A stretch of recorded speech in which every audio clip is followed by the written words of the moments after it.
Danes bomo naredili en zelo preprost kruh.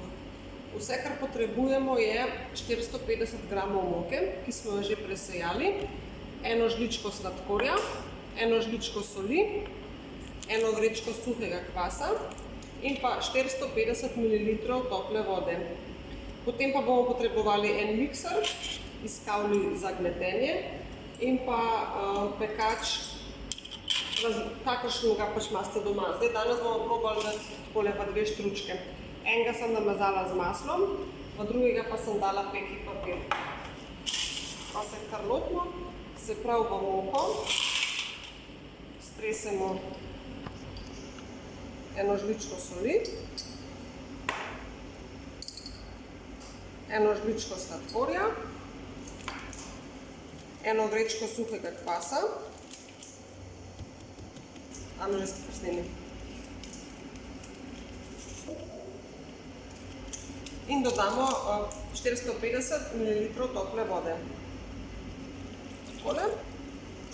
Vse, kar naredimo, je, da lepo zmešamo s kavlom za gnetenje. Ta kruh ne bomo nič kajali, ga bomo dali kar v pečico, segreto na 50 stopinj in ga bomo imeli v pečici pol ure. Potem bomo pa temperaturo zvišali na 200 stopinj in ga bomo pekli še 35 minut. Tako. Zdaj smo testo zgnetli in ga bomo preložili v pekač. Testa je v bistvu prišlo samo za en pekač, tako da ga bomo kar nadevali v pekač, ki je namazan z maslom in postavili, takole se postrgamo. Testo je malo bolj mokro, ampak si niti ne umažemo prstov, takole ga samo damo v pekač in ga nesemo v peč.